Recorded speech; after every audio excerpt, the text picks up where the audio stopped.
The other thing I asked Sam was this committee subject to the Sunshine Law, Open Public Meeting Act? And he says, I don't know, but I don't think so because only 3 council people are serving on it. Well, I'm not an attorney, but you have an attorney here.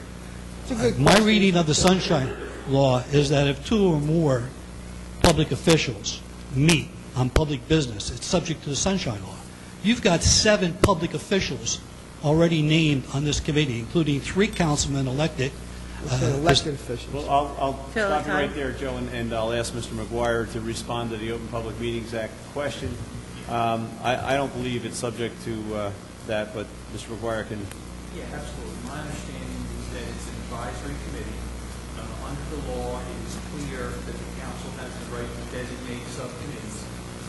Under the law, it's clear that those subcommittees can have up to 3 council people.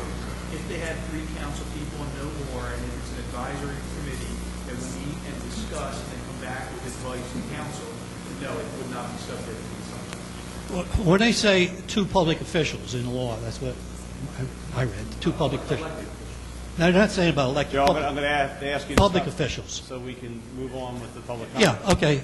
Okay. Do you want to debate the No, I'm not going to debate. I'm not going to debate that, but I just want to make sure, even if it's not the law, it should be public policy that when you're discussing something that affects every property owner in Brigantine, and it could affect their valuation, amount of taxes, that those meetings should be open to the public so that they can see the reasoning behind whatever decisions are made, and they know what you're dealing with, and they, although they can't participate in the meeting, at least they'll understand what the final results mean and how you arrived at that. Well, thank you for your advice on that matter, and we'll take it under consideration.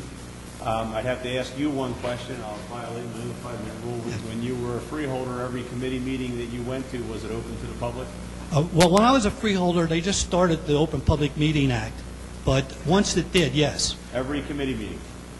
If there were public officials there, yeah. If there was 2 or more public officials. I can tell you that I know of no government entity that operates that way. None.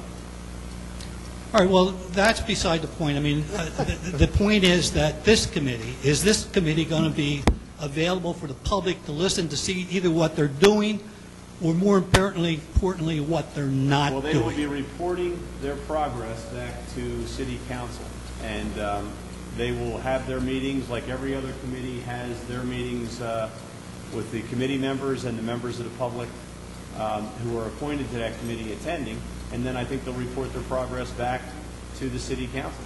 Okay, just one more statement and then I'll sit down because you took some of my 5 minutes. I feel somewhat discriminated against, and I would think that anybody who has a real estate license in Brigantine should also feel discriminated, because as I understand it, one of the reasons given that people like myself can't serve is because I was a realtor or an appraiser. The people who have the most knowledge about the subject we're going to be talking about are not permitted to serve on the committee. That would mean that a person who has made so many contributions to this municipality, like John Rogue, who you honored tonight, would be ineligible to serve on a committee like this. I think that's discriminatory and ridiculous, and I think that you should reevaluate your decision on that. Thank you. Okay, any other public comment? Seeing none at this time.